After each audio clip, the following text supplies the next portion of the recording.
What's up? I'm here. Don't worry. Trying to figure out my live stream is like having some errors, having some trouble.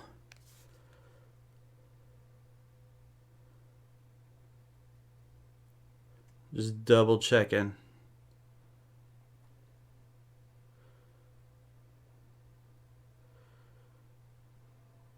How you guys doing? If anyone's in here. If you're watching this later, sorry for this slow start. Skip like 30 seconds.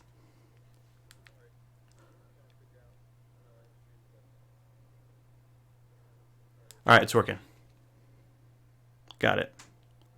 So, what's up?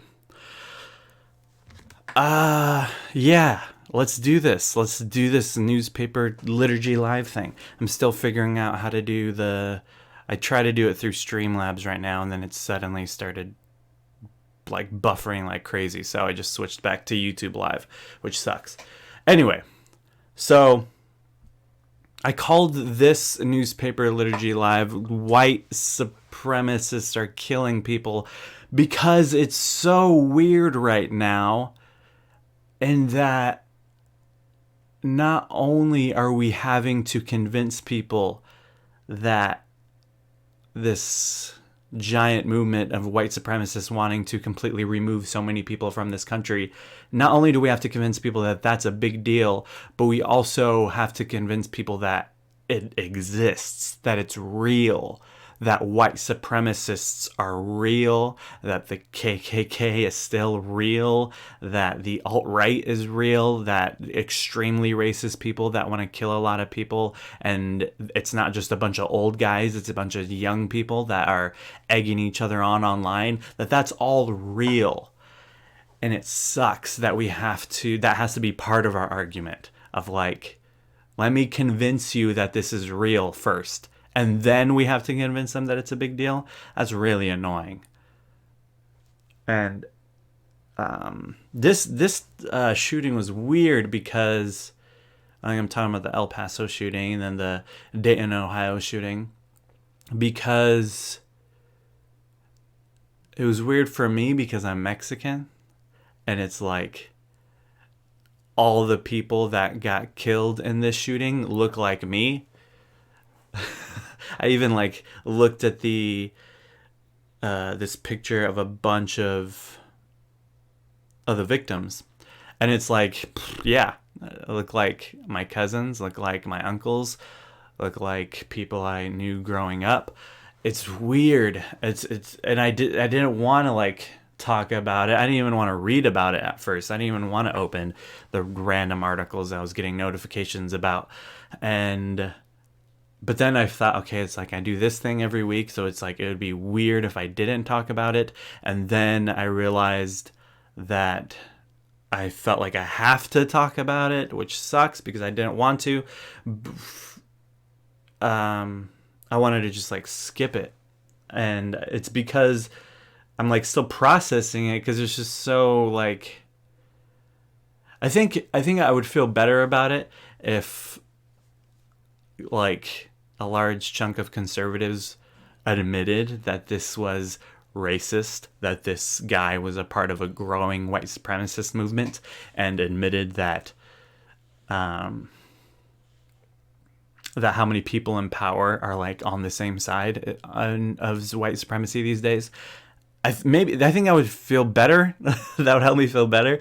But no, I think that's what's weird and scary right now, is that it's like there's this obvious danger, and then you have this whole other side that are saying it's not real.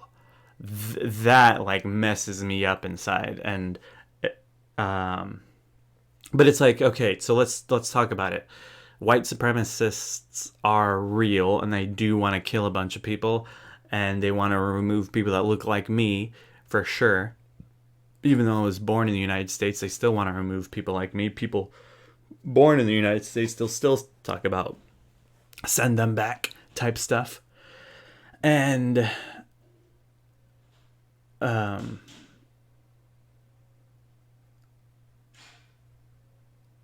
was I saying? Oh yeah. And what's especially upsetting, like of course Trump has something to do with this, I'm not going to be like those annoying liberals that just say, the shooting in El Paso, it was Trump's fault. No. That's taking a big logical leap. But I can say with absolute certainty that the side that this white supremacist was on, the side of issues that he's on, Trump is on the same side. That's for sure. Trump may not be to blame, but he is on the same side as plenty of these white supremacists. Even today, he randomly tweeted about like, this is a tragedy. Let this lead us to do something good. Maybe we can like connect this with immigration reform. Dude, straight up in response to a white supremacist killing a bunch of not even immigrants, people who look like immigrants, killing a bunch of Hispanics, our president's response is, maybe we should like just give him what he wants. What? It's like things keep happening where it just seems weirder and weirder and crazier and crazier. And I was even thinking too, it's like, of course, Trump isn't causing people to be racist. Of course not. But, as many people have said, he's not the cause, but a symptom. He's a symptom of our racist society. Like, think about it. Trump, we all know, is a grifter. He will just say whatever he needs to say in order to get people to support him. So what does that say about our country? Does it say that perhaps our country already is filled with so many racists that this man who aims to please has realized that he needs to say racist things in order to get a bunch of votes? I bet you Trump isn't actually nearly as racist as he makes himself sound. He just knows that that's what's going to get him support. And that shows where a country is at, that a presidential candidate needs to be racist in order to get the support of Americans to keep him as president. And yeah, it's wild. And so let me just read. I think, okay, yeah, this is what I was going toward. What especially upsets me is that so many Christians don't care. So many Christians are like, I saw a friend on Twitter post about how a Christian friend on Facebook was like, I just want to point out that there wasn't enough Hispanics killed to consider it racially motivated. What? Oh my gosh. And it's like Christians is completely ignorant. And so let me just do this real quick. It's like, how many times do I have to read these verses? How about at least one more time? Deuteronomy 10:19, you shall also love the stranger, for you were strangers in the land of Egypt. Leviticus 19, the alien who resides with you shall be to you as a citizen among you. You shall love the alien as yourself, for you were aliens in the land of Egypt. I am the Lord your God. Leviticus 27, cursed is anyone who withholds justice from the foreigner, the fatherless, or the widow. Then all the people shall say amen. 1 Chronicles 16, when they were few in number, of little account, and strangers in the land, wandering from nation to nation, from one kingdom to another people, he allowed no one to oppress them. He rebuked kings on their account, saying, do not touch my anointed ones, do my prophets no harm. Job 29, I was eyes to the blind and feet to the lame. I was a father to the needy. I championed the cause of the stranger. I broke the fangs of the unrighteous and made them drop their prey from their teeth. Psalm 146, the Lord watches over the strangers. He upholds the orphan and the widow, but the way of the wicked he brings to ruin. Jeremiah 7, for if you truly amend your ways and your doings, if you truly act justly one with another, if you do not oppress the alien, the orphan, and the widow, or shed innocent blood in this place, and if you do not go after other gods to your own hurt, then I will dwell with you in this place, in the land that I gave of old to your ancestors forever and ever. Ezekiel 47, you shall allot it as an inheritance for yourselves and for the aliens who reside among you and have begotten children among you. They shall be to you as citizens of Israel. With you they shall be allotted an inheritance among the tribes of Israel.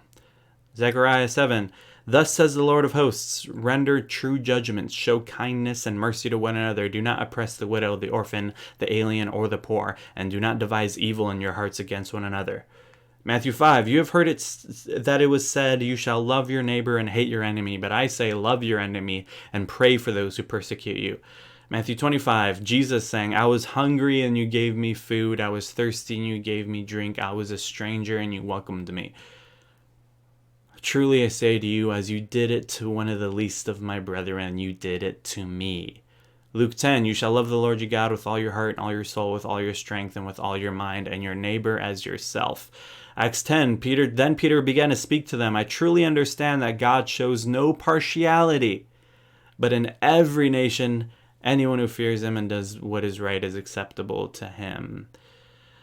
Romans 12, contribute to the needs of the saints, extend hospitality to strangers. Romans 13, owe no one anything except to love one another.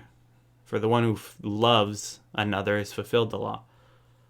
Love does no wrong to a neighbor. Therefore, love is the fulfilling of the law. Colossians 3, in that renewal there is no longer Greek and Jew, circumcised and uncircumcised, barbarian, Scythian, slave and free, but Christ is all in all. Hebrews 13, let mutual love continue. Do not neglect to show hospitality to strangers, for by doing that some have entertained angels without knowing it. Remember those who are in prison as though you were in prison with them, those who are being tortured as though you yourselves were being tortured. 3 John, beloved, you do faithfully whatever you do for the friends, even though they are strangers to you. They have testified to your love before the church. You do well to send them on in a manner worthy of God, for they began their journey for the sake of Christ, accepting no support from others, from non-believers. Therefore, we ought to support such people so that they may become co-workers with the truth. Know what's funny about that part, by the way? Accepting no support from non-believers. It's like Roman pagans had a lot of criticism for the early Christian church when they first started out. And a lot of it had to do with the fact that they were so self-sufficient and dependent on one another that was a threat to the larger government, because the way to keep people in line is to keep them dependent on this oppressive government that keeps them poor. And the fact that they were depending on one another and self-sufficient among themselves meant that they could easily turn against the government. And even there's one Roman emperor that was like complaining about them, saying that it's like there's all these poor people being taken care of among the Christians. They even take care of non-Christian poor, and therefore pagans, maybe we should start taking care of the poor because they're making us look bad. And so I think of that when I read, like, and they accept the poor that you took care of accepted no help from non-believers because they didn't need to. And often when they would accept help from other people, it was always conditional. And yet the Christians help poor people unconditionally because they understood that the poor, the suffering, the oppressed, the widow, the orphan, the foreigners, all had a special place within the story of God. And that story is a God who commands his people to take care of the poor and the needy, and judges not the poor and needy anywhere in the Bible, but judges people for how they treat the poor and needy, and the foreigner, the stranger, the immigrant. And I think of all that, and I realize, okay, so how do Christians not realize that these right-wing people that they think are on their side because they say Jesus a lot are actually literally anti-Christ? When I was younger, there was a lot of end times talk in the church that I used to be at as a kid. A lot of talk of like, Jesus is coming back, the Antichrist is coming, and in that time there would be much confusion, and people will be turning away from God, following what they think is God, but really they're deceived, stuff like that. And it was usually talked about in the context of like liberalism, like social liberalism. Like, you see how people are talking about accepting everybody nowadays. That's a sign of the end times. That's a sign of people being deceived. Now that I'm an adult, well, it's like I went through a process of like believing that, and then went through a process of deconstruction and being like, okay, that's all BS. And then I've come around and said, oh, okay, no, I kind of do believe that, but I realize that that's actually about like actual evil people deceiving people with actual evil ideas, like white supremacy, not gay marriage or something. And yeah, I wish more Christians would see that that's actually the danger. That's actually the corruption, the deception, the stuff coming out of Trump's mouth, the stuff that all these people who are concerned about us being replaced by immigrants, those are the ones who are deceived.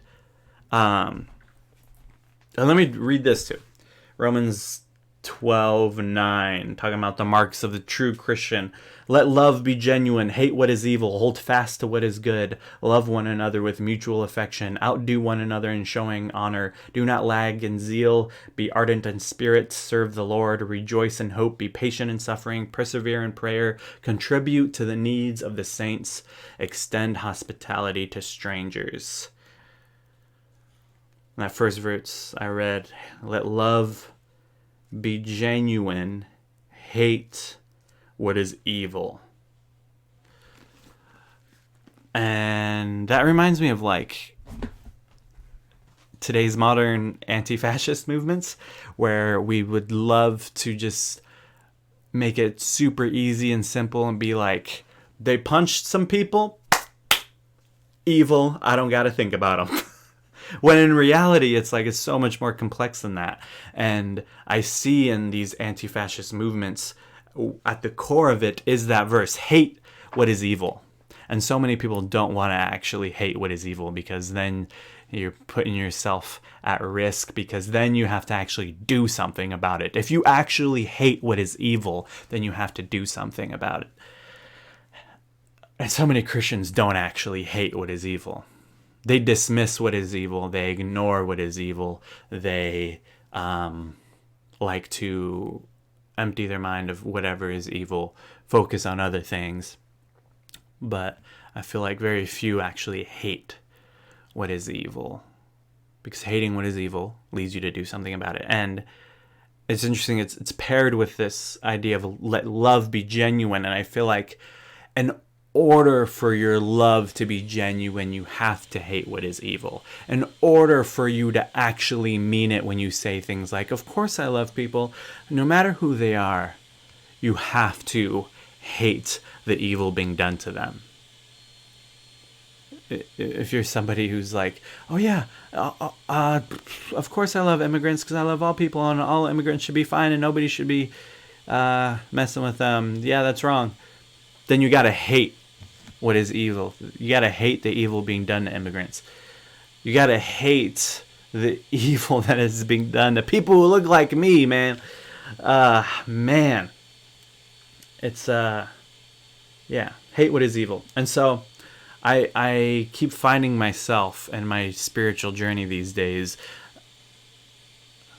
relating a lot more with these non-religious leftists than with Christians, because I see what I see in the Bible, which is being in a community that creates an alternative to oppressive imperialism. Well, all imperialism is oppressive. That creates an alternative to imperialism, and does that by letting their love be genuine and actually hating what is evil, and creating these communities that show people an alternative way to live with radical imagination in a world where everyone thinks, oh, this is just the way it is, you can't do anything about it.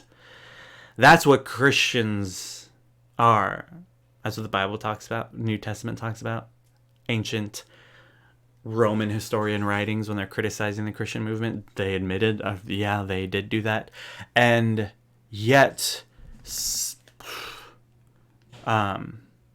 I find that work in non-religious leftists who even hate Christianity, and don't find it much among Christians. I see a little bit among Christians, but not enough. I got a comment. Australura said, how do we combat people whose interpretation of evil is misconstrued? It's funny. My first instinctual thought is like, tell them they're wrong. tell them like he list the logical reasons for all the reasons they're wrong. But I know that doesn't work. I wish it did. It would make things so much easier. But I think I've seen is living out this alternative way, or like the original Christians did, where I see in my work, because I guess part of my work is helping ex-evangelicals, and that also involves being friends with a lot of ex-evangelicals who are concerned about evangelicalism.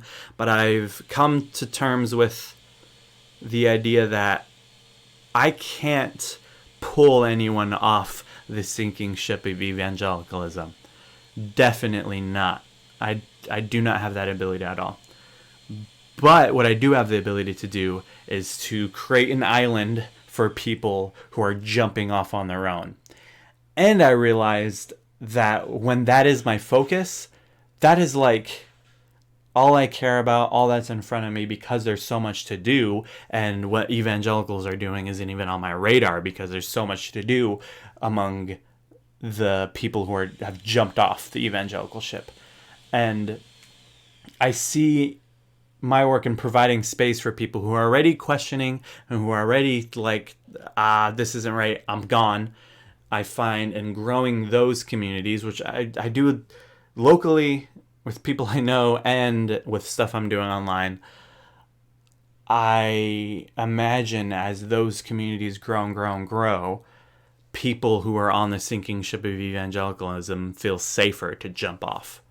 Because I think a lot of them stay there and have misconstrued versions of what is hate is because they have an utter lack of imagination, and they feel like they're just accepting the status quo. This is just how it is. Maybe there's another way to do things. It's like that old Winnie the Pooh books where Christopher Robin, he's holding Winnie the Pooh as like a teddy bear and dragging him down the stairs, and his head is poof, poof, poof on each of the stairs. And I don't remember the exact line. The line is like, Winnie the Pooh, here he comes down now, bump, bump, bump on the back of his head. If only he could, sometimes he wonders if there's a better way to go but down the stairs. If only he could stop bumping long enough to think of it. Peter Rollins used to quote that a lot. And I saw another Peter Rollins video recently where he said that again. That's why. But, yeah, people sometimes are just bumping that they don't even have the ability to think of another way to view hate, to view justice, to view love, to view Christianity, spirituality, the Jesus way, the loving way, the justice way. So it's like we need to continue growing our communities, and I think that can, as that grows, it can be a more visible alternative to people who can't imagine another way. Because there's plenty of people who, like, let's just talk about socialism, don't even know what socialism is. They like, I remember when I was younger, the only time I ever heard the word socialism was like randomly I would catch something on the news of conservatives being like, Obama's a socialist, he's ruining this country.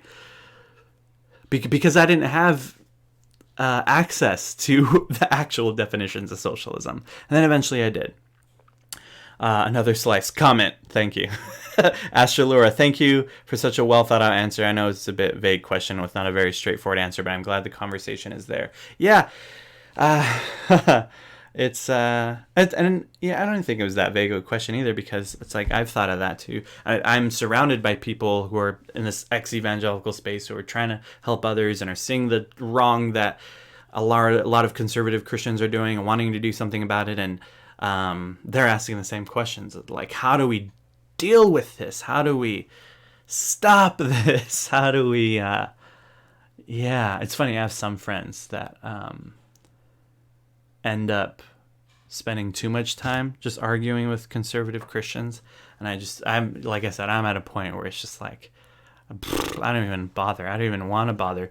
One, because it's fruitless. It doesn't work. And two, because like I said, it's like I got other stuff to do, other places to place my time and energy, of all these people who have already left evangelicalism and are looking around like, what do I do now? How do I talk about this stuff now? What do I, like, help me, teach me, help me. It's like there's so many of those that it's like so much of our time and energy needs to go to them. But I think this also applies to politics too. I think there's plenty of people just leaving conservatism, or maybe just like vague centrism, that are like, what do I do? What do I do? That need leftists, need socialists to be like, yo, let me help you out. Let me teach you. Let me give you some ideas. Let me point you in the right direction. And it's like, I believe there's so many people like that who are like looking for a direction, who have left conservatism, who have left pro-capitalist ideas, and are looking for like, how do I do life now? How do I talk now? How do I think of the world now? It's like there's so many people like that need our help, that it's like we don't need to waste time trying to pull people off the sinking ship of capitalism or of conservatism. It's fruitless. So yeah, I said a lot. Like I wasn't even sure what I wanted to say. I just knew I wanted to read a bunch of those verses. But I feel a little bit better now. I feel like I started this video feeling kind of depressed and probably looking depressed. I feel like I need to just get this off my chest, I guess. Because it's heavy. It's super heavy, this stuff. And I appreciate this community. This little growing community. Because I've been thinking about, like, there's a lot of, like, let's first talk about the non-religious leftists. There's a lot of non-religious leftists that are on this channel right now. Maybe some of them are watching this live, I don't know. But they're on this channel, and they're like, yeah, I'm not a Christian, I don't like any of that stuff, but I like how you're talking about this stuff from a different angle. Or they'll be like, yeah, I always knew there was, like, this socialist description at the core of Christianity. And I find that super cool, because that's beyond the imagination of a lot of people that I grew up with. Definitely. It was beyond my imagination at one point, and definitely beyond the imagination of plenty of people I still know. And like I said, it's about like reclaiming this radical imagination for actually being able to do things that are actually helpful in the world. And then now let's talk about the Christians who have ended up on here. That's been really cool too, where I'm like seeing some comments where they're saying things like,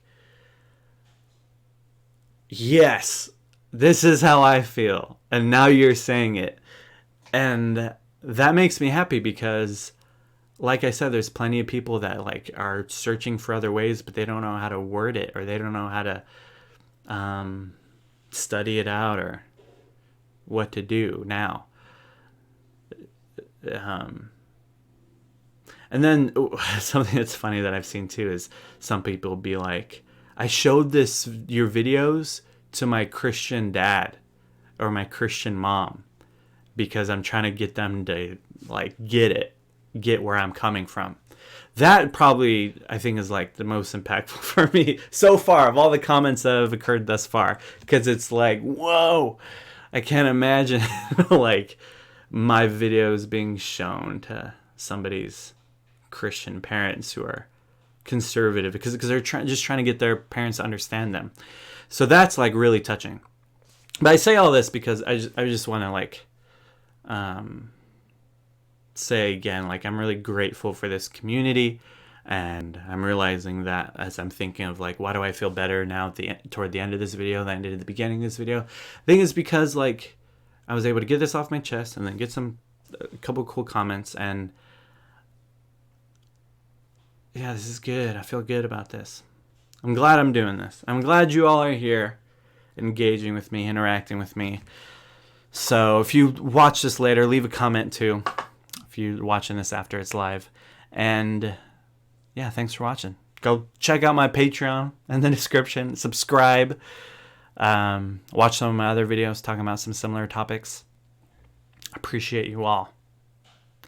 That's all I gotta say. All right, I'll see you. Oh yeah, tomorrow I'm dropping a video about hopefully tomorrow. I gotta still work on it. About Jesus. No, about what the. I randomly said Jesus. I knew it had something to do with Jesus. Whatever I'm doing. About what the first Christian church was like. How radical it was. So stay tuned for that. All right. See you all. Thanks for watching. Bye bye.